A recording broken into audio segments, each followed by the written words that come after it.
yeah, absolutely, absolutely.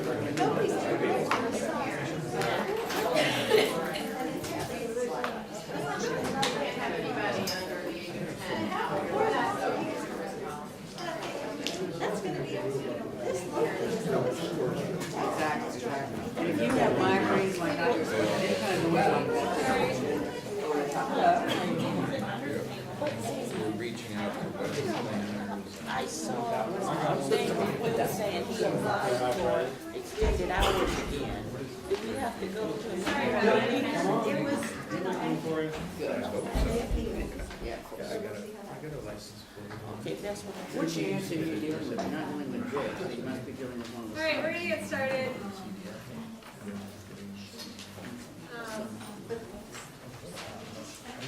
Not too much, We'll start with introductions, and there's also a sign-in sheet going around. If everyone can write their name on it, that would help with the secretary with the minutes.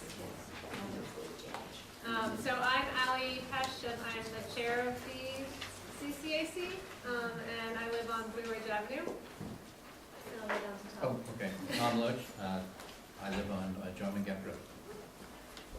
Sean Bird, CCAC, and live on McCauley Street. John McKenna on 8th Street. Costa Suburb, Sullivan on 250. I'm Mike Kunkel and Corey Farm. Sandra Mears, Freetown Lane. Conscious because of Western Ridge. And now I live in Releaseville on 5, I represent you on the board of supervisors. I'm Jenny Moore, I represent you on the planning commission, and I live on Blue Ridge Avenue. Brian Day, I live in Emerald Ridge. Josh Rector, I live in Whitehall. I'm Valerie Ball, and I'm the lead. All right, I'm gonna go over here. Can you guys say who you are? Yeah, sure. I'm Kelsey Schlein. I'm with Shimp Engineering. I'm Justin Shim, also with Ship Engineering. Andrew Newpol, neighborhood planner of Albemarle County. I live in North Downtown Charlottesville. I'm Megan Madassa, I'm principal planner with community development, and I coordinate the special use permit rezoning processes at the county. And so I live in Pentops. I'm Michaela McCarty, I'm a neighborhood planner with Albemarle County, and I also live in North Downtown Charlottesville. Matthew Slash, I live in Jarvis Camper. David Suresh, I'm a resident at Chesterfield Avenue. We're just visiting. Tony Townsend, Ultra. Everett Wheeler, Chesterfield Landing. Sue Hart, Chesterfield Landing. Danielle Marlowe, Chesterfield Landing. Zachary Marlowe, Chesterfield Landing. Ray Grant, Old Trail. Joel Spacuzza, Western Ridge. Ron Heisel, Chesterfield Landing. Rex Dockery, Chesterfield Landing. Katie Doherty, Chesterfield Landing. Steve Aragita, Chesterfield Landing.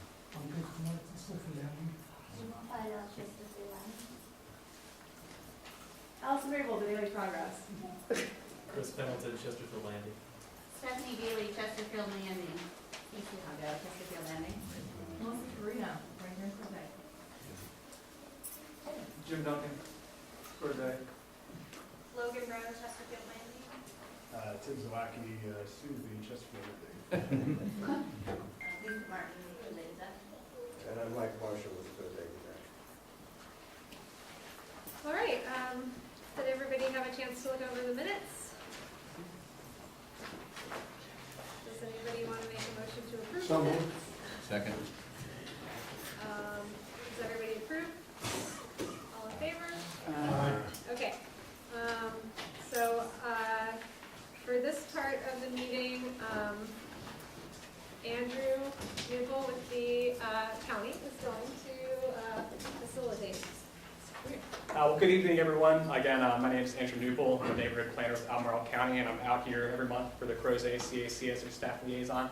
I want to provide a little bit of an overview of the community meeting process, since we have a lot of new faces in the room, just what the process is and what the intent is, and how to make this a productive conversation. So the community meeting is the first step in a legislative review process, which means a zoning map amendment or a special use permit. These are applications that go before the Board of Supervisors eventually for their action, and they're evaluated based on their consistency with the county's policies. So it's really a policy-based decision. And Megan will talk more about just what those criteria will be for that. So again, the first chance for the community to get a feel for what's going on with the proposed project. The applications came in our office on Monday, and so we haven't really even opened it up too much yet. We haven't done a review of it, so this is just really an opportunity for information and for you to ask questions about what the proposed development entails. We do ask that there's a few general ground rules. There will be a Q&A session at the end. Again, Megan will give a brief intro of the process and the project. The applicant's representatives are here tonight. With a brief presentation will be an opportunity for Q&A at the end. What we do ask is that you know, of course, be respectful. Try to avoid back-and-forth conversations if we can. Follow-up questions okay. But we also just ask too that if you have questions for staff or the applicants or the CAC, do pose a question to the group rather than any individuals. And that said, I'll turn it over to Megan for another quick intro. Hi everyone, I'm Megan Adasov. Like I said, I'm principal planner, and actually, I just want to say that I'm not going to be the reviewer for this application. The planner reviewing it was sick, and so I'm covering this meeting for him. His name is Cameron, and I can give you his information for anybody who's needed, and pass along any emails or information to him that you give me tonight. So I was just going to do a brief overview of the process. Like Andrew said, this is the first step that an applicant must take when doing a legislative application. And so we come out, they explain their project, questions and answers. Right now, the application is in a QC. We're still looking at it to make sure it has met the application requirements, and then once that's cleared, we'll begin our review. Comments are given about 45 days after our application, and so that will be, the comments will be given February 1st for this application. And from there, the applicant will need to address those comments, and if there are any issues, they'll be working with staff. Some of the reviewers will be VDOT, the Virginia Department of Transportation, the Service Authority, engineering, the zoning division, planning, of course, and we'll be reviewing it against the comprehensive plan, the zoning ordinance, and the subdivision ordinance to identify deficiencies in their application against those policies and ordinances. And then from there, once it gets to a point, we'll schedule it for the Planning Commission, and you'll get adjacent owners will be notified of that. Like I said, if you're not an immediately adjacent owner, you may not get notified, which means your property has to touch this property to get an official notification. That's the way the notifications work for rezonings and special use permits. However, if you give us your information, Cameron can send an email out to people and keep in touch on what the process and how that's happening. And then from there, the commission will give a recommendation to the Board of Supervisors, who is the ultimate decider on whether or not to approve the rezoning request. So that's a general overview of the process. And I will turn it over to the applicants to get into detail of their application. Thanks, Megan.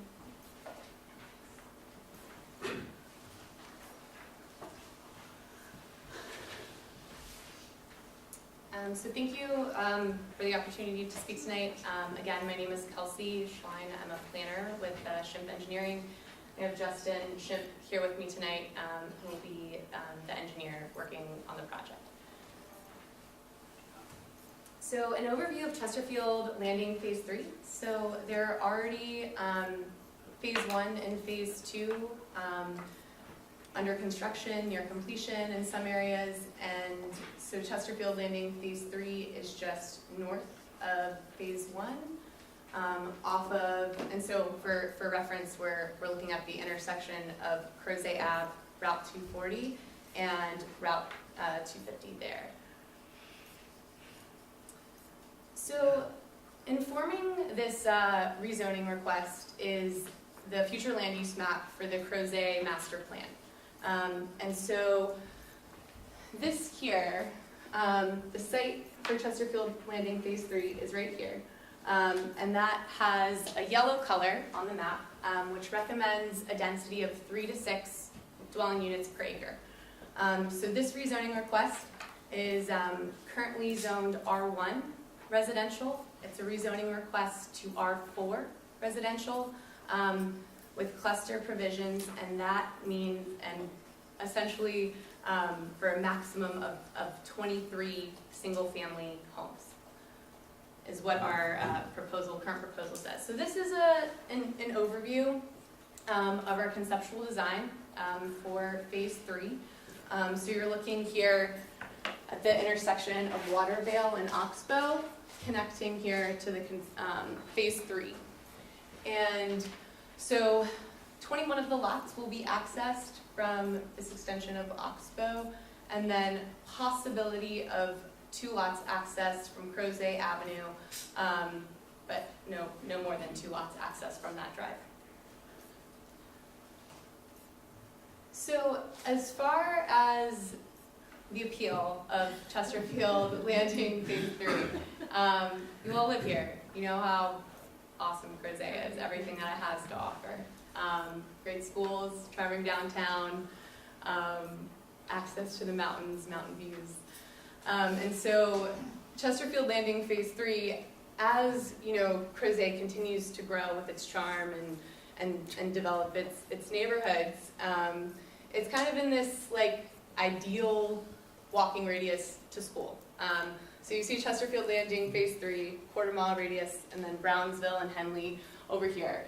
And currently there aren't pedestrian paths that exist to make that walk safe. However, it is clearly outlined in the master plan for Crozet that a multi-use path, which is depicted kind of in the dots running down Crozet Avenue, is a priority for the transportation plan noted in the master plan of Crozet.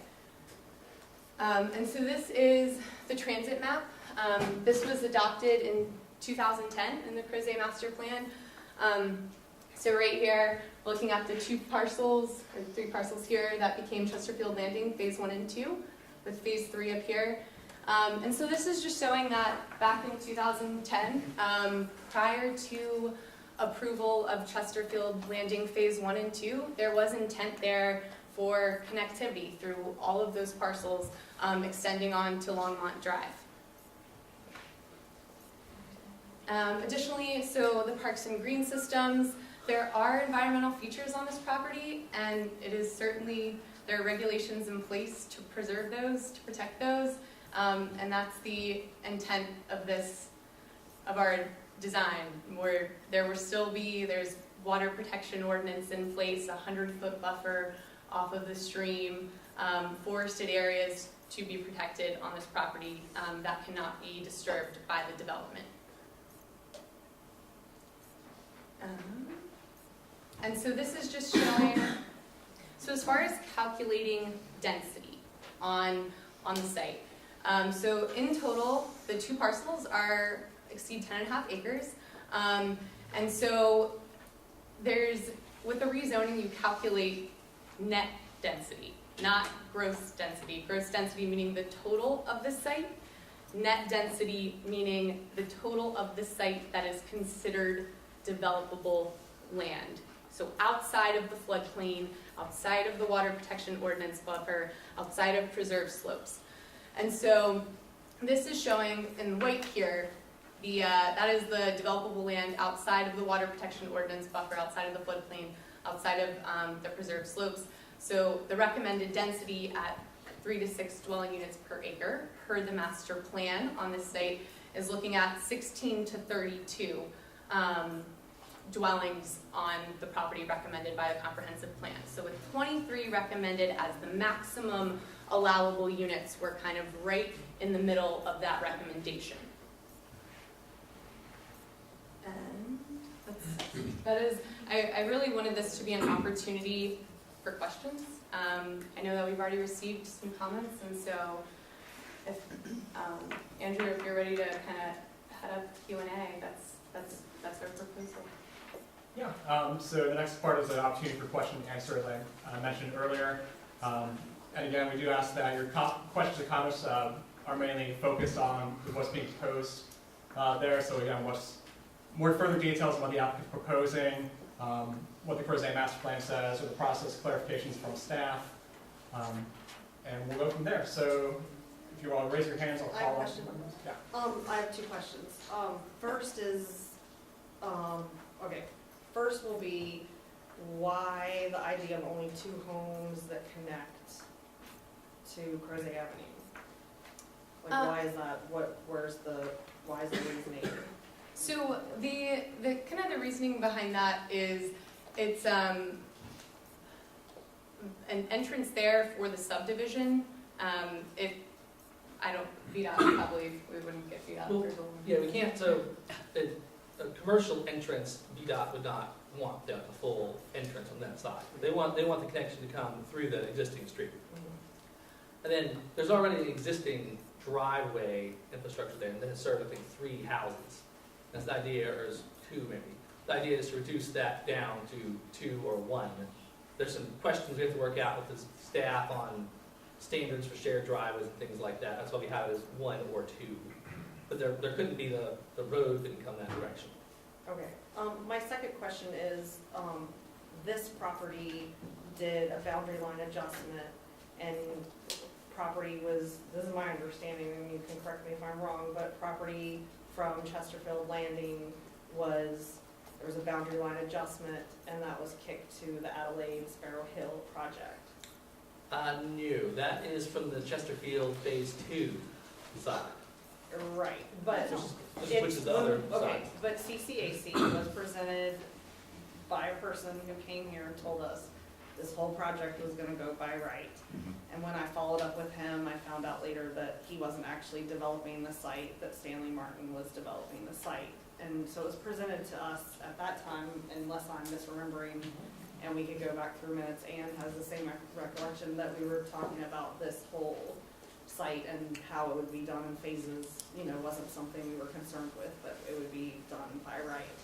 And then, so from whichever part of this project, whichever phase is somewhat irrelevant to me, the boundary line adjustment, I'm curious to know how many acres of unusable land, of constrained land was given to another project that they were able to bump their numbers up from. So I don't know if the property owner of this particular parcel is here tonight or not. I am. Okay, so my understanding, I've been the engineer in all this, so I've not been to the meeting you were talking about. I don't recall Okay. that. But on the Phase 2 parcel, there was about 8 or 10 acres that was sold basically from one parcel to the other. That became part of the Sparrow Hill project. That's true. To my knowledge, this particular property was never part of any of that. It's got a separate owner. This owner didn't benefit from any of that transaction. Okay. But that We land is never not had any developable, right? adjustments to our property at all. That answers your question. Okay, that does. Because you see what I'm getting at is, I get that people can do these boundary line adjustments and then someone can get the density here. What it appeared to me at the time is in phase 1, if they're going by right, they're calculating that constrained land into their density, but if they want to build a certain product with a certain space around it, that they essentially weren't able to maximize the units that they could get going by right. So the boundary line adjustment goes to another property who's going by right, who can use those. So then, to come back and then say, well, now we want to rezone because we want more units. I get that it's all like a legitimate thing to do, but it's a little bit of a rub when you have neighbors with expectations about what's happening around them. Yeah, I guess I can't speak to expectation. I can speak to the fact that I know it's called Chesterfield Landing Phase 3, but they've all been different property owners. So it's not, this property owner here did not benefit from anything that happens on the other property. So they're not connected other than by name. Yeah, I actually reviewed both Sparrow Hill and the first 2 phases of the by right portions of Chesterfield Landing. And so there is a portion of the ordinance that talks about when you calculate lots, you can't there's a certain percentage for open space, so they needed a certain amount for open space. And within that open space, 80% of that open space, or 20% of that, 20% of that open space cannot be in preserved slopes, floodplain, stream buffers. And so as part of that calculation, they had to demonstrate that they had sufficient open space in order to get the density bonus for providing the open space. So all of that was calculated with both the second phase of Chesterfield Landing and then with the Sparrow Hill as Okay. well. All right, thank you. One more clarification is on that boundary adjustment that was done, it actually wasn't all unbuildable. It's something like 4 acres that were buildable that got assigned or transferred to Sparrow Hill. There's no real access to now. So there was some, if somebody could ever get to it, they might still be able to build to it. But as it is, Sparrow Hill cannot get to that property to develop. But it was developable in the transfer, just a clarification. It was maybe 60% undeveloped, 40% developed, something like that. Question for Mike? Yeah. Since you reviewed the application, Mhm. was there anything in the original proposal about a phase 3? No, No. And was this property part and parcel of that, no, of that property at that time? no. And other this, how many, there's 10.6, how many acres is buildable on this? You know, I haven't done that calculation, so I could get back to you on that, but I don't have that information. I think they did a quick with the GIS, but I'd have to go in and do that. I haven't done that yet. Okay, thank you. Mhm. Yeah, we have, we have 5.4 acres outside of the GIS environmental mapped features. But then, again, Megan they'll do their calculations and we'll, So that, 5.4 acres is not buildable? no, 5.4 acres is buildable. developable, correct, so, Okay.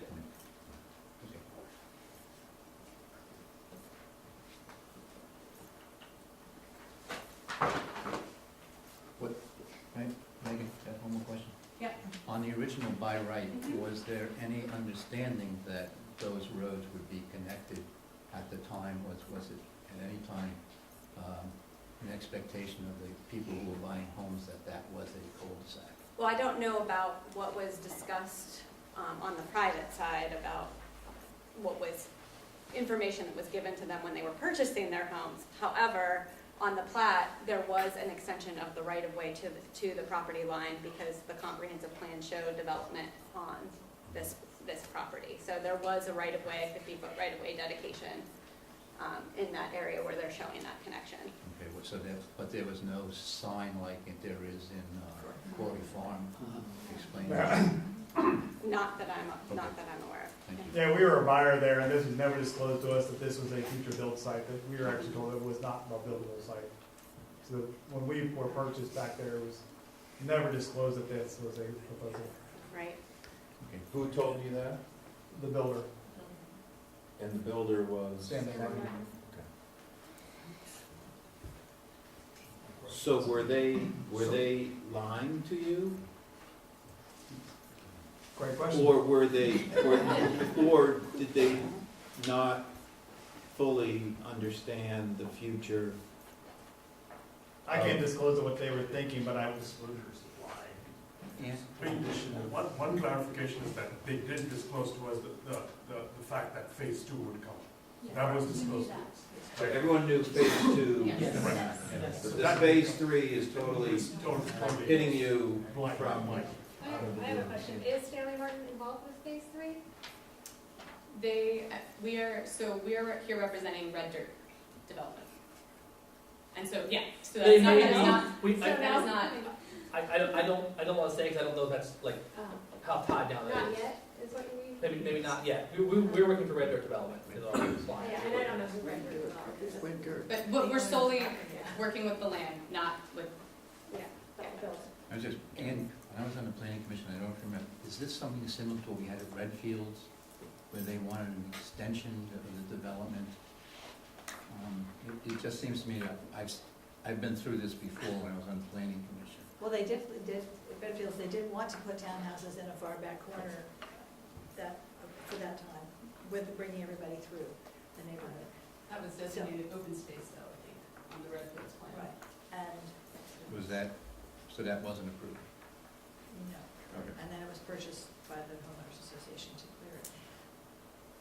One question, so originally this was never part of the presentation for which we had the speaker several years ago, Jesse, whatever his name is. Just, Who's made all the stipulations about R1. And we asked at that time, I remember CCAC members asked about the connections north and were told, well, that's all steep and it's down to the creek and so it's not going to be, but it's not theirs. They didn't own a separate ownership. Follow-up question to that is the topography for this property. What does it look like? I mean, be prepared to bring more information forward later about that because my understanding is the curly line at the top is the creek. So this is challenging and very, very concerning because this is one of the 3 creeks in the whole county that is really good water right now. So we're very, very protective of that. And a 100-foot buffer doesn't really begin to cut it as far as preserving, as we've seen with this rain this year. So I think we'd all be interested in seeing the topographic map on that too when you get to that point.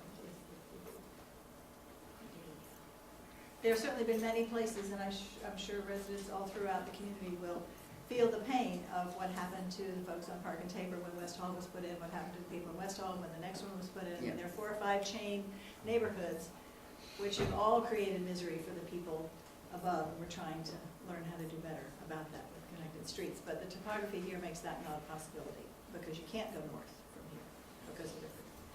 So, Yeah, I'd like to add to that and tag on that point. When you look at Licking Hole Creek during a heavy rainstorm, it overflows its banks already back into the floodplain, way beyond, not up against the neighbors' properties that are down in that area, but it's pretty significant already. And if you take away a lot of that erosion control that's naturally there and you replace it with hard stuff, that's going to be an interesting challenge to make that better, because if you make it worse, it'll be significantly worse and it already overflows.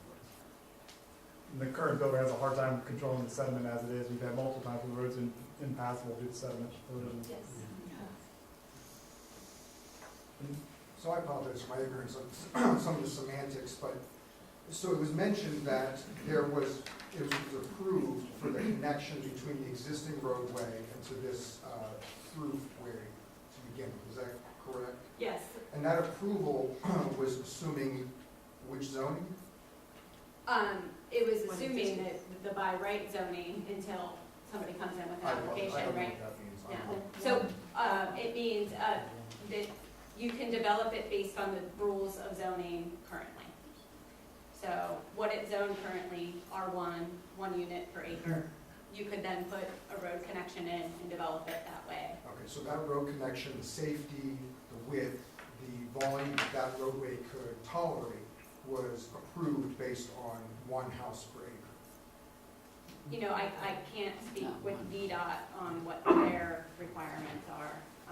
But a 50-foot right-of-way is a typical for a public right-of-way extension road. I think that's exactly what's in your existing neighborhood. Do any of the residents have any information from the original purchase that shows what this road looked like with either connection or without a connection? That is not showed at all. Do you have any documentation? There's quite a large brochures? poster in the seller's show that does not include any of that and shows it clearly as a cul-de-sac.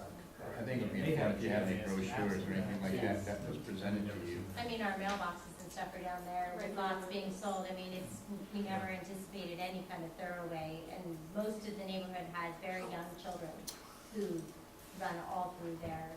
And so, I think a lot of us had expectations of safety that now are being highly questioned with the idea of how they're going to control traffic flow to potentially 23 homes. Whereas right now you're saying that the zoning right now would allow 5 homes, because you said it's 5 developable acres. So it's 1 house per acre. So currently that's all that can be built, is that correct? Yeah. So correct me if I'm wrong, Megan. So right now, so by right, which means site plan submitted to the county, no community meeting, no discussion like what we're having right now. under review, and then it moves through the process of approval without public hearing. So by right now, we can build 12 houses. We have 10.5 acres, but there's some bonus provisions that allow you to shrink lot sizes, where one of those bonus provisions is extension from existing roads, this interparcel connectivity idea. And so that is a bonus provision that could get us up to those 12 homes.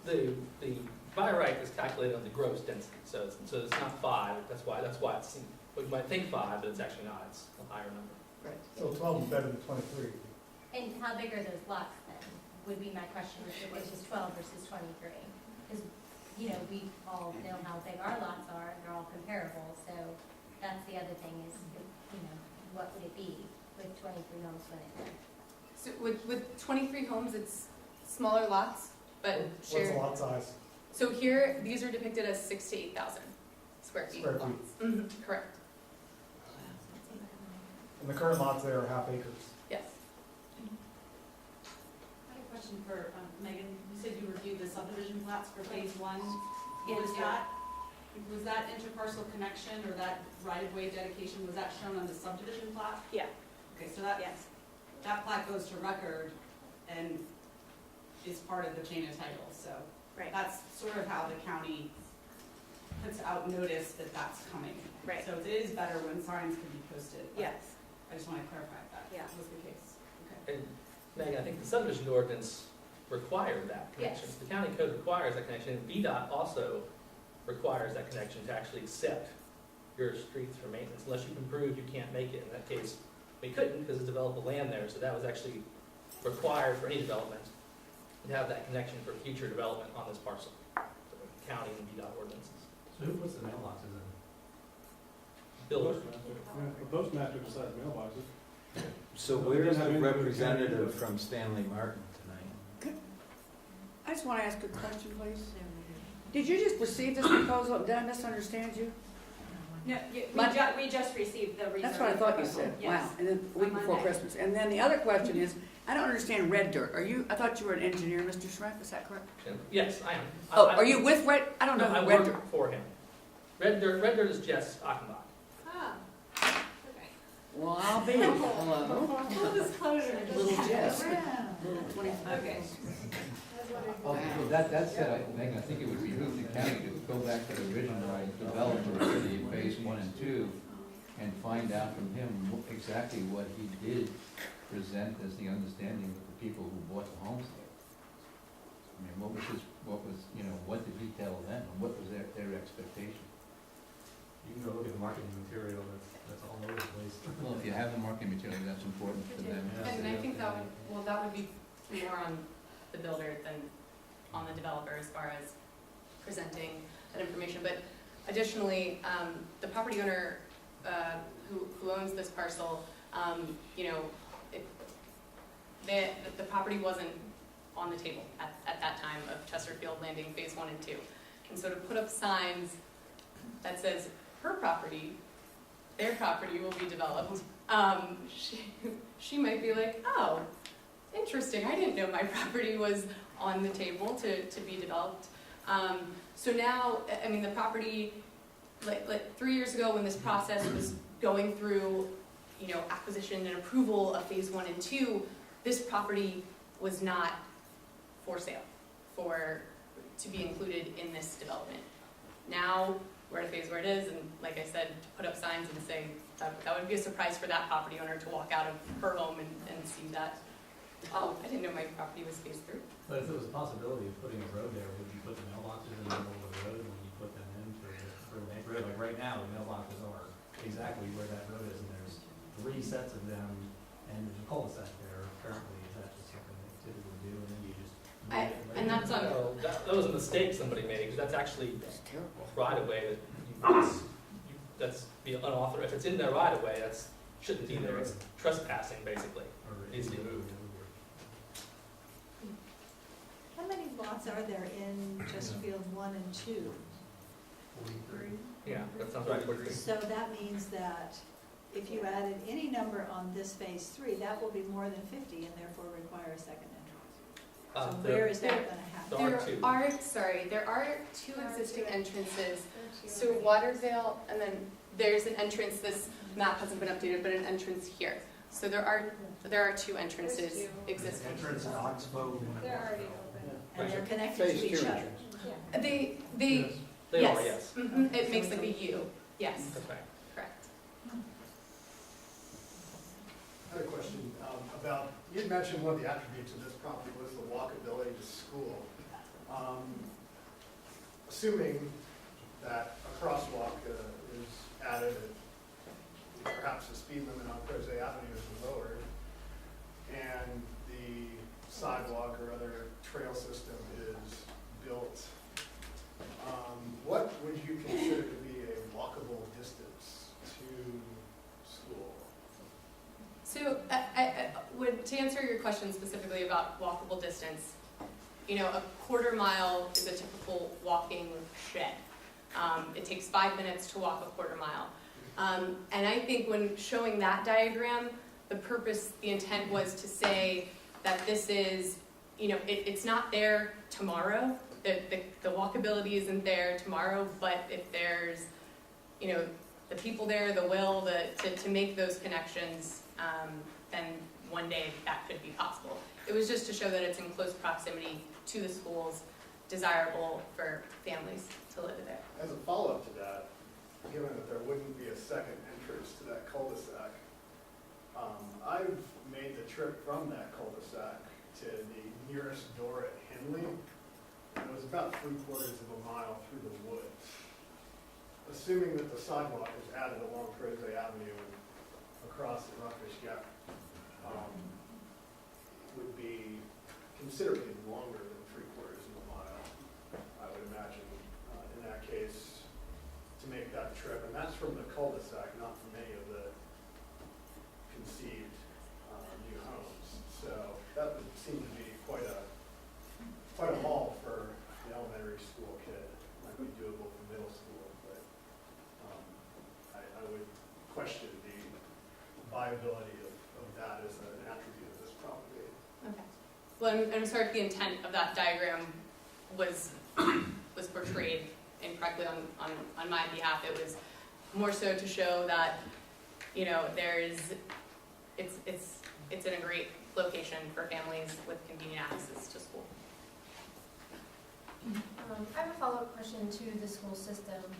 On that same diagram, we talked about how great the schools are, and I agree with that to a point. And I want to know how much gets taken into account of what impact this has on our already overcrowded school. So schools are one of the impacts that we evaluate, so we will be getting comments from schools on the impact of the development to them. But generally, the schools work through the CIP process and request money for additions and mobile trailers if they're needed, but we'll be getting comments from them. So I have lots of concerns about that specifically. Is now the right time to voice those? Is that at a different time? Not done this before? I would say you probably want to sit down with Cameron and talk about those, and maybe we can pull in the schools person as well to have that conversation in more detail. Yeah. Yeah. There's already a trailer. The school's website says the capacity of Brownsville is 715 students. There are currently 830 students at Brownsville. And growing. So that is part of the consideration of impact to schools, that is one of the evaluation criteria. And transportation, I know, is struggling. Right. Struggling. Transportation is another one that. Our children are sitting 3 and 4 children to a bus seat. And even though it's a mere short walk or so to Brownsville and Henley, try to get there in the morning around 8 o'clock by going up to the 250, 240 intersection, and then drive to the school with the buses running. Or for someone like me who lives who works out in Albemarle County and drives home, try to drive back to Crozet around 5, 6 o'clock in the afternoon, where it can take 10 to 15 minutes for me to get from Harris Teeter into Chesterfield Landing, less than a mile away. Right now. The distance to the The children are on the bus for an hour. We live 0.6 miles from the school. There are so many children. If this zoning request is denied, do you plan on developing this at a lower density? I can't answer that question. That's sort of up to the developer and the property owner, really, because that would be sort of a devaluation of that property. Right.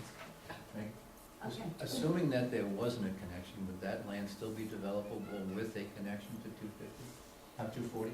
I really can't say, because I would have to ask VDOT what their entrance spacing requirements would be. It is designated in the comp plan, with that yellow area that Kelsey pointed out, but I really can't say without consulting VDOT.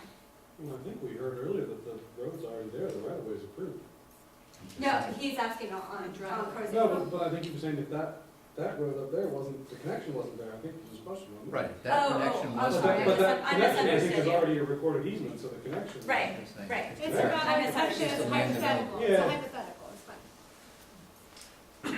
So I've heard that DDOT assumes some number of events per day or something like that, based on number of houses and roadways and stuff. 10 trips per day. 6 or 7 events per day, or 10. 10 events per day, so think about that, and having 21 houses at least coming through Oxbow, and my comment before about traffic. And then is there a plan to expand Crozet Avenue to be 2 lanes each way or anything like that? Just the traffic just backs up and backs up and backs up toward downtown right now without, Westlake and other places being fully populated, and a lot of the other neighborhoods that already plan to go in and have people. That intersection of 250 and 240 is a mess. It's my understanding that the comprehensive plan discourages potential rezoning along the Crozet Avenue corridor because of these kinds of traffic issues. And I don't think you can put sidewalks in, right now without some major change in the width of the road, and the road's kind of packed on either It side. would be pretty cost prohibitive to put Sorry? sidewalks in. It would be what? Pretty cost prohibitive. Yeah. I mean, the amount of, land that would have So to there's be- no walkable path to the schools, without doing some major changes to the road. Now, why would you add sidewalks to a heavily trafficked road? You're asking for pedestrian issues. John over here. So, since we don't have a representative from VDOT here, I'm hoping that you guys probably had that conversation with them around why the access from Crozet Avenue, why they would have concerns around that. Is there some, I know you guys mentioned that, but could you throw more light on that? So very preliminary, just one short meeting with, kind of everyone at the table. It's called a pre-application meeting, and that's when the proposal is even more of its infancy. And so we have not had extensive conversations with VDOT or explored further options into that connection. But as a policy, they require that connection. It's a public street, right? So it's not private street, it's a public street. So they require that kind of connected to future pieces because they want, more revenues to help pay the maintenance of those roads. So that's not when you do a development like this, it's not considered that you would build a public street and end it and then not connect to the parcel. The state law is for your street to have been public, we had to provide the connection that way. And it's kind of required in the subdivision ordinance too. So sort of a different priorities. I realize that, you not want more traffic coming past your houses. But VDOT would say we want more people using this road, we're maintaining. So that's the balance of these things. It's just part of their long-range planning. That's why you look at the master plan that the county drew out 10 years ago, and it has on it sort of the road network roughly in there. It has that trail, right, which may be a long ways off, but the reason you plan for those things, these things take a long time, and so as this builds out, the connections are made in a way that makes sense to traffic engineers, and you have ultimately pedestrian connections that benefit the community. They have to be planned for, and it takes a long time to come maybe, but that's the process. Once these things are planned out, it's 2010, that map was drawn, it's 2018, and we're here now looking at a road that kind of follows that. So that's your question. It's sort of been envisioned all along this would happen by VDOT. They didn't know by who or where or when, but that was the plans. Assuming an R1 density. Correct. No, assuming any level up to, Well, they would look at the 3 to 6 for the range. But even the road classification, the road has up to a certain number. I don't, it might be 1,000 trips at that. They have a standard, right? So if we cross it, for example, if you want to put an apartment complex there, VDOT would say, oh no, that's outside of our standard, right? They have a range, I don't know what the exact number is, but effectively it's a subdivision street, so it's made for more single-family houses. If you went to a higher density commercial or something like that, then it might be revisited and they'd say, oh, your street is inadequate. In which case you couldn't get approval for what we would do. According to your rendering, you already have, it appears, some houses on some critical slopes, 3, 5, 6, and 13. How are you gonna manage that? I mean, there's not a lot of space to work with there. You're gonna have a lot of earth moving to actually make that parcel usable, correct? Not that much, actually. The grand scheme of Albemarle County properties, it's not bad. But these maps that are shown are from the GIS. We've actually ordered a more detailed survey that'll be in. And so we'll get that to the county and we'll make sure we have more buffer off those. We conceptually show these things like this. And the detailed survey comes in. If it's too close, we have to lose that lot, basically. So this is still conceptual, a 23 maximum. Depending on the results of surveys, that could change. But that's sort of the process. Are there any EPA studies about the construction and disturbing that area around that creek and the impact it would have on that? Well, the EPA doesn't regulate that. The DEQ does out of Richmond. And they have a set program, basically, by which you must follow. So when you go to break ground here, you have to get a permit from them, which is actually administered through the county. County engineers review these things.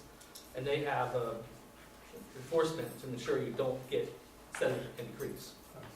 So yeah, it's basically, whether you build 1,000 houses there or 5, that would be applicable to you. So I assume that these, since the lots are smaller than what you're proposing, the houses are smaller than what's currently in phase 1 and 2?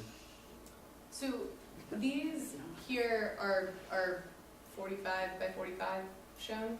So you're looking at, at least a 2,000 square foot footprint. I know the houses currently are approximately like 60 feet in width with the garage to the side. So with a little innovative design, moving the garage around, the size very well may be the same. The garage just likely won't be next to the house because the existing lots are 80 feet across. These range from anywhere from 50 to 85 in some of the areas where you're on the kind of outside of the circle there. So it's safe to assume that these proposed houses would have a more reduced market value than the ones currently in phase 1 and 2. I don't know if that's exactly right. I think that varies on small lots. But there are smaller lots and smaller houses in Old Trail, other areas that sell for equal or more than the ones in. So it depends on the house and the builder. Right. But in general, yeah, smaller houses probably maybe less expensive, but I mean, yes. So this is a rezoning, right? So this is rezoning. Could you tell me which of those houses are going to be within the 15% affordable housing that's the community standard? Well, the proposal is complicated. This is a R4 rezoning, so there's no mechanism for affordable housing. That was kicked out a couple of years ago. At least it's a proffered affordable housing. It's complicated. Yeah, you cannot proffer, but the comprehensive plan still, we would review it against the comp plan, which has the affordable housing policy, which is the 15% that you're talking about. Right, and the kind of community standards in 15% Right. too, within the master plan. So, I'm looking at the design and everything, and I don't see any place where there's like a driveway or something, so are most of the cars gonna be having to park on the road? And is that gonna clog up or, take up a lot of space, and people are gonna have a place to park? Well, this is just very conceptual at this point. And so as far as these lots are 90 to 100 foot in depth. And so that allows for parking on the lot. We would expect still 2-car garages and the street the same width as your streets. Because I think I'm parking on one side, is that right? There's parking on both and trying to drive Parking. down tonight. No. And now it works out. Yeah, so there's the parking on street and two spaces on lot. Yeah.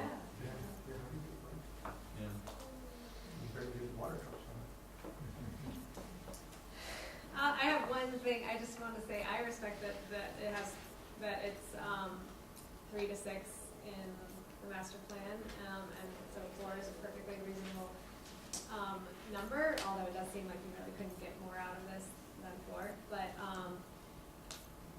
I also echo Ann's concern about the stream, and I also echo Jenny's point at the beginning, because even when we were discussing that, we didn't reveal, like, yes, the developer, I mean, the builder was not involved, and the property owner was not involved, but the developer is the same developer. So I don't think that was made clear, and I think it was a little dodgy. Well, I said red dirt, forgetting the issue Yeah, wasn't. but we didn't know know who that red dirt right. was just Ackenbach. Right. And I even said, I don't know who red dirt is. And it wasn't, so I do appreciate you finally saying that Jess Ackenbach, and I do think that it actually was the same person that did the boundary line adjustment, because obviously the property owner did not negotiate the boundary line adjustment, the developers did. He did, that didn't relate to this property. Right, but to say that it didn't, that it wasn't, part of it, it's just, I mean, we know it's like. That's my comment. Question I think will go to you. So this is our first experience building a home, and now through all of this, and to be quite honest, a lot of the things we're shown is not what is delivered. So my question is, this is a nice pretty drawing. A year from now, how similar will it look? How do we know? How much does it stay the same? How much can it change in an instant? Well, part of the rezoning will be, there will be maximum number of units will be put on the plan. There will be, usually there's a conceptual lot layout as part of the application plan. And so the county holds? So that will be approved, and so after, if they get the rezoning approved, they would then have to submit a subdivision plat, which would get into the details that you're talking about what exactly is the buildable area of where the houses could go, making sure that it meets the setbacks that are in our ordinance, and it gets really into the detail and engineering as well with the So grading. my general question is, I think the maximum they said for that property was what, 32? I think you gave a range. Yeah, What's to say next time we won't see 32, I guess is probably the question. Well, it's part of the rezoning. I mean, to be honest, there isn't. You know, if they decide to change it and it's within the comp plan, they could make that request. The other thing is I was going to say is, with some of these projects, we end up bringing them back as it's going through the process to give an update, and we could look at doing that for this as well, so. Just to clarify one thing about this, so for example, the by right development, nothing stops the developer from changing. You could plot 3 lots and then change the road around wherever you want to.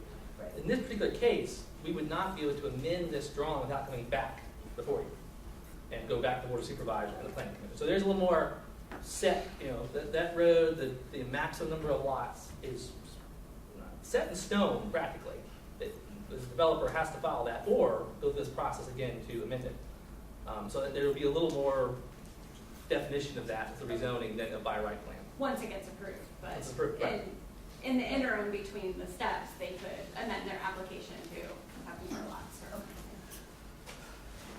Process-wise, would it be best for citizens to wait for more details to come forward before they send in comments and things like that to you and Cameron? Well, no, they can send their concerns before, because we can include those in the comments as well. As you're reacting right Yeah. now? Okay, Mhm. so that's, Yep. things do evolve, so we need to always be remembering that. Do the residents, do you all have an organization or something, an HOA or something that as an organizing force?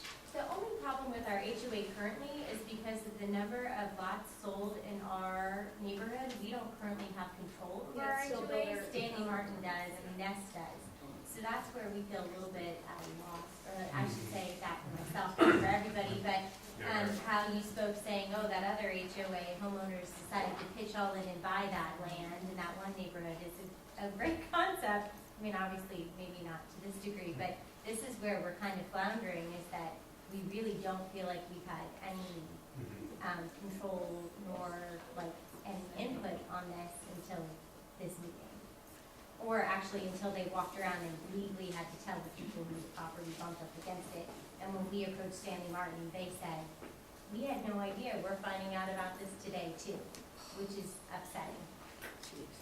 I'm also curious about traffic flow, because when you go down Oxbow, it's a lovely hill down into this easement, which currently has no stop signs, no nothing. So I guarantee you, the way the traffic is now with the guys in construction, they fly down the road. So now if you're talking 23 more homes with that amount of cars coming down, we currently only have one stop sign in the neighborhood where Waterville hits Oxbow. So I'm just curious whether VDOT will be relooking at that, whether speed bumps will come into play, like how the amount of traffic on top of all the cars to get out of the neighborhood off of Waterville and Oxbow, which really aren't that far apart, all turning on to Crozet Avenue. Around. Well, high around the turns same and time. Kind of So blind this is turns another, too, where you're and there's turning. no protected turn off of Crozet Ave into our neighborhoods, how other neighborhoods have that, we don't have that. So, they did submit a traffic impact statement that VDOT will be reviewing as part of this That will application. cover all that, like Crozet Ave and inside. I'm the not neighborhood. exactly sure what, Okay. VDOT controls what needs to be included in that, Was study. there and- concerns to VDOT as well? What's that? Is there an opportunity to submit our concerns to VDOT? Because I'm very concerned about the traffic pattern too. That hill was shut down during the last, the hill on Oxbow, that was shut down during the last snowstorm. So not only is it a very narrow road, you know, I'm concerned about evacuation possibilities, also egress for emergency service vehicles. And we got a lot of kids in that neighborhood too. So that increased traffic is a big concern to me. Sure, That's also we, where all that sediment was we can give in the road. VDOT's information. Thank you. Is that public record, what Yeah. you submitted to VDOT? Yep. Can we- All of the applications are a public record, and we can send, once it's, so like I said at the beginning, it's going through this quality control process, and once it's been cleared and they've paid their fee, then, Cameron can send even a link to all of the documents that were submitted. Including the traffic impact study Mhm. that they've done. That's right. Any question? Yeah, we have a line of hill and Waterville Drive as well, and that's a very big concern. If the kids are out, you wouldn't get to know until you reach one particular plot to see what's the traffic there. And I think that's a very big concern because we have lots of kids playing outside. And this would just exacerbate that. And with all Big, those big extra traffic. homes coming up, when all the traffic would be led towards Waterville, more to Waterville than to Oxbow, I would say that would be very scary for us. And both of the left turns onto Crozet Avenue from both Oxbow and Watervale are, one has sort of a turn right before it, as you come up the hill to Watervale, and then there's a turn coming the other direction that's down below the hill, and you kind of pop up the hill, and then all of a sudden Oxbow is right there. And so, with more cars and more traffic, higher likelihood of incidents. When you say you'd be preserving some trees and some growth, where would that be on this plan? Because all the growth that's there is kind of right where you have the teens. Sure, so this is kind of where the critical slopes are, which is this like lighter green area. That's all in the stream buffer. Those would all be preserved, riparian buffer, around the outer edge there. Yeah, right, and kind of the green at the edge is all preserved trees, and it doesn't really just accurately account all of the ones that won't be preserved, because there are trees in the area depicted as open space and along there, so those they're all environmentally protected. There would not be disturbance there. Is there a consideration in development, I think trees and to be honest, privacy is a big concern. There is a line of trees that borders the lots that would touch. Is there consideration during development not to just, okay, this is my lot, I'm just gonna clear the whole thing? Is there consideration in that? Not necessarily that you're required to, but that you would consider leaving some trees. So it's not just one open field, which is, I can speak for the homes that border that. There have been multiple homes with mud in their basement. We had to build a berm because the water was coming down off that hill and into our yards. So we know those trees along that line are really critical for us. Is there consideration into that at all? Yeah, Even when it's not required. And especially with the rezoning process, that's kind of the opportunity for Megan, for Cameron to hear those concerns and to say, hey, let's talk about planting, let's talk about maintaining some trees in these strategic locations. And so I would say the development process as a whole, sometimes when you go by right, no, you don't, those considerations aren't. Rezonings, we're having public process, community engagement, public hearing. Planners are here hearing that.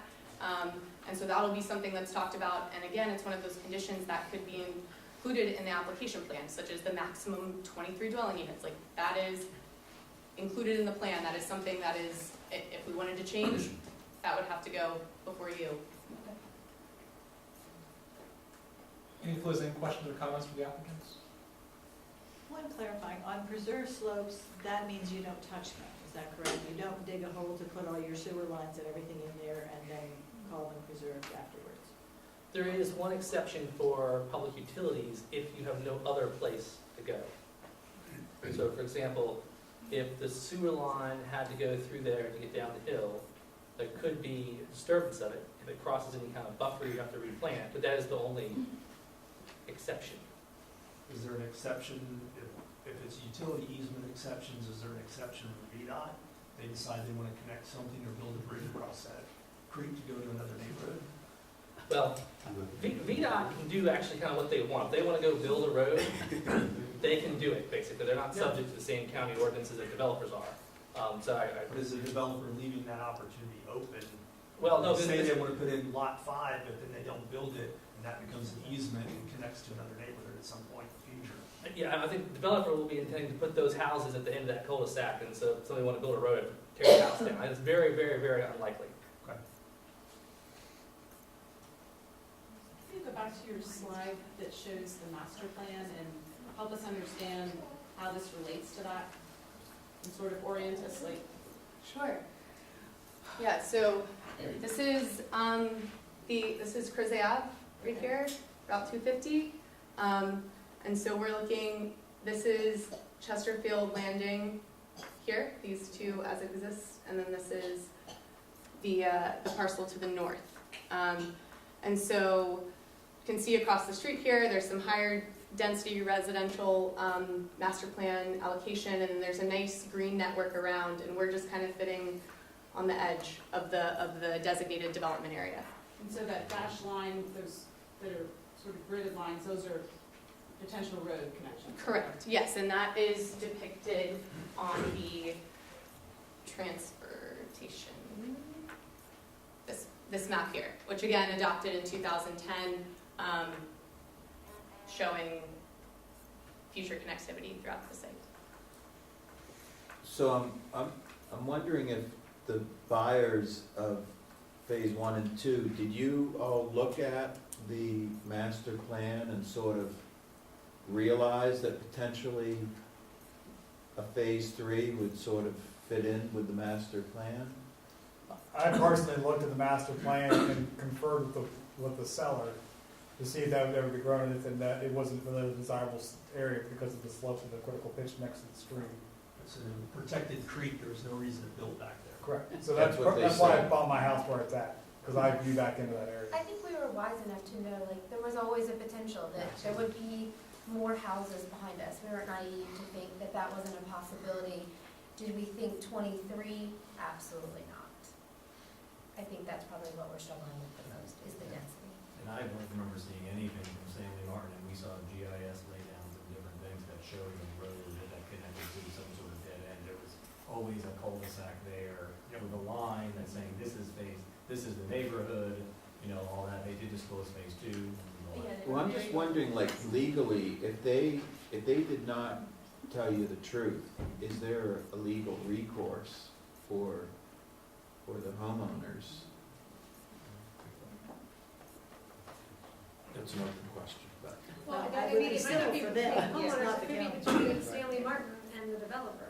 Because if Stanley Martin believed that there was no phase 3, maybe that, and now Stanley Martin has a lot of really angry buyers, that's a situation for those two. Well, Yeah, one that- other thing that's not clear about, the land use, when you look on the county website at the property records, there are land use descriptions on for every property. So those are out of line with what's shown on the master plan map. So it's not very clear what the intention is. What's the density of phase 1 and 2? 43 homes. Right. By right, so but is it R3 or R? It's R1. It's R1, it's all R1. But then there are written land use descriptions, like green space or Right. neighborhood residential. And then the primary one's supposed to supersede the secondary one. I guess my only other concern or comment is, obviously despite the number of houses, which is obviously a big concern for all of us, is that when you drive or walk through our neighborhood, all the houses blend together very nicely because of how the neighborhood was designed. So it's odd to make it Chesterfield Landing 3, but it's not gonna look at all like the houses in our neighborhood on top of the lots. To give it the same name and the same drive and connect us all together and sort of call us a neighborhood. I also worry not only about the lot sizes being substantially smaller than ours, it's just the look of the houses themselves. So you as the developer, and it's not sounding like it's gonna be Stanley Martin, obviously, how are you gonna integrate it so that it looks like a part of our neighborhood and not just like you cross over that, right, and then you're essentially in a whole different environment. Which if we all turn around, if any of us go to sell our house, that will impact that too, the look of it. So how does that work?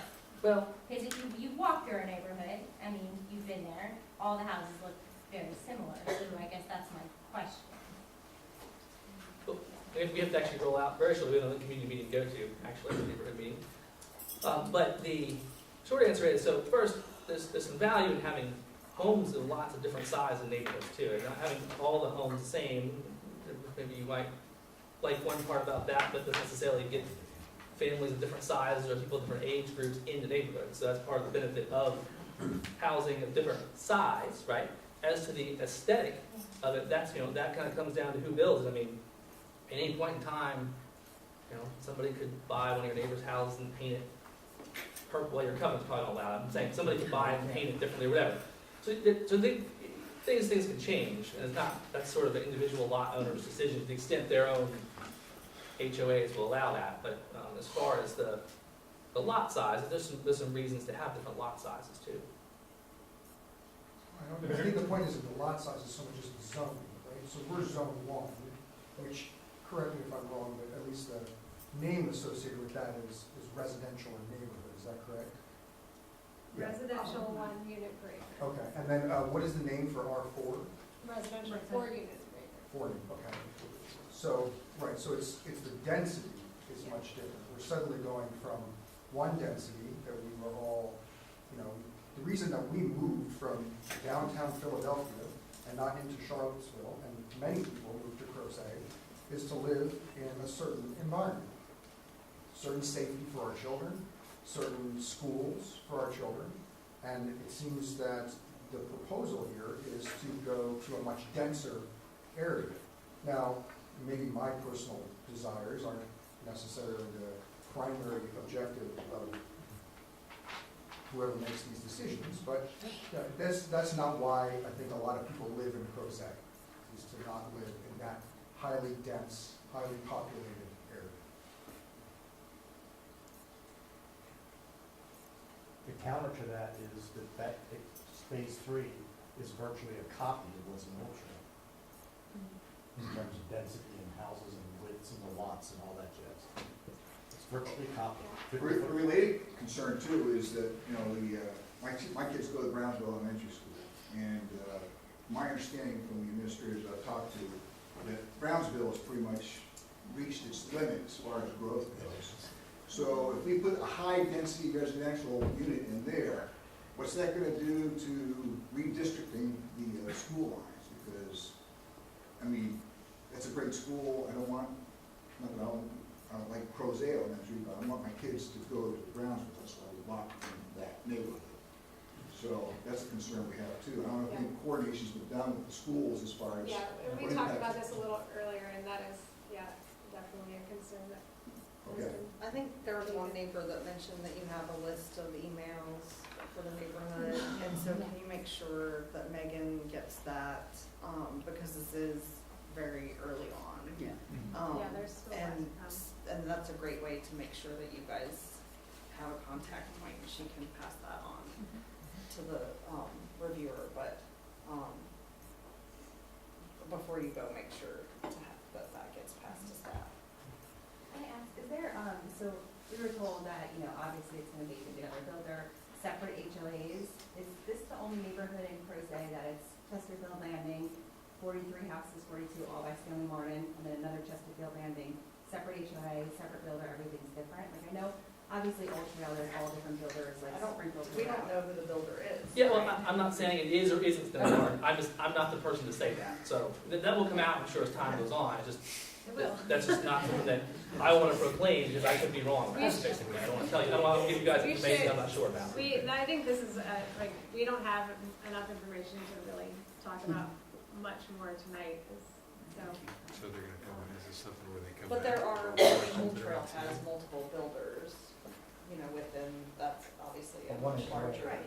thing. Right, but they don't have separate HOAs. Right. Yes. And I Valid understand having an HOA that's controlled by the builder, but you guys have organized yourself enough to come to this meeting with a list, which is great, so you can immediately have staff contact. And that's a great starting place. The HOA ends up being controlled by the builder until enough lots are sold and turned over. Right, but you guys can. Right, just but come they don't to have to the do it through. Yeah, just go to the county, the county's You great. guys You guys can have your own little email group and talk to the. Friends of Chesterfield. Friends of Chesterfield. All right. Okay. Thank you guys for coming. Thank you all. Thanks for answering a lot of questions. Thank you all for coming and airing your concerns. And I appreciate the background information from you guys too. That's helpful. All right. So all we have left, I was hoping we'd get out of here a little early tonight. I was just gonna talk about what we talked about at the CAC chair meeting, which was a couple weeks ago. Andrew probably has better notes than I did, but basically we talked about possible topics for the all CAC meeting. Then we sort of vote, we had too many, obviously, everybody had read Tom's list, and, not on Tom's list, the main, one topic brought up was, form-based code, which I'm sorry, was what? Form-based code, instead of land use zoning, which is, so just, that's one topic that people are interested in talking about. But what we ended up, the chair's first picks, I think, was just, for this meeting, for the staff to talk about zoning and the comprehensive plan and how those, work together or against each other in some cases. And then, also economic development. And we talked about having more CAC chair meetings to talk about some of the other things where, so that rather than trying to get all of the CACs together, just have more regular chair meetings, and the county seemed interested in that, and the chairs seemed interested in that. And also Andrew talked about the having something online where we can have like real-time numbers, right? More or less, yeah. We're still working on it, can't promise still working. anything yet, The, but it's the hope is to have it up before the meeting. That's the hope. That's the hope. So something where we would actually be able to, see, what's been approved, you know, actual, what we've always been asking for, just data, and have it be like, you know, what's already in the records, but have it be updated, and something that everyone could access. So I think that would be pretty cool. So that sort of checked off. Yeah, I would on just, our I would list. just hope within the discussion about zoning is that, and then we heard it tonight from Jenny about what was done with growth versus net density, is that, you know. And I think that's definitely a big part of Right, zoning I think the versus second thing code. is for all of the CACs is gonna be infrastructure. Yeah. Yeah. Yeah, and that was a huge, I mean, that's why at the end of the meeting, we're like, we need to really have multiple meetings, because there's too many of these big topics. And really, like, and that way, like, you know, we will be better informed at all of our community meetings if we are up to date on these, like, Okay. countywide policies. Yeah. I think for the CCAC, it would be good to get VDOT back again with the, Yeah, I with the agree. change in the land by Mike's land and the view and, you know, Yeah. and with these other new developments, Yeah. because we have to come up with some sort of long-range plan to, you know. Yeah, and I handle don't all know, yeah, and I don't know, I mean, the other big issue is schools, and, you know, Yeah. I wasn't super satisfied with our meeting that was ostensibly about schools. No, it was a good meeting, and I was glad he came. Yeah, It yeah. seemed like that what he was describing was the tension between the board and the school and how things are gonna go. Yeah, But I think, you know. You mean the board member that sat down here? yeah, David Oh, Ober. my goodness. Yeah.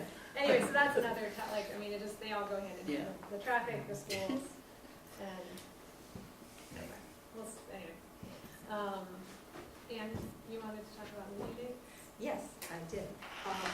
Just in regard to your comment about how people want to learn more about form-based code, if you Yeah. go to the Crozet master plan, the downtown Crozet zone, which was adopted in 2010, is form-based code. Instead of saying X number of square feet for this use, it's looking what it looks like, what the setbacks are, how tall they are, and then people have the ability much more easily to build within those constraints and not have to go parcel by parcel. This is a hardware store, this is a bank, and it all works together. So I keep saying, we don't need to write this on a blank piece of paper, folks. We got it in operation right here. So that's a great way to sort of get a jump start for everybody on that discussion. So the surprise for everyone is that at the board meeting last time, there was a plan approved. My favorite day did not get chosen, but that's the way life is, to change the board meetings from first and second Wednesdays to first and third Wednesdays in order to have more ability for staff to be able to handle questions and things between, not have a long delay if we're trying to get update to wrap something up.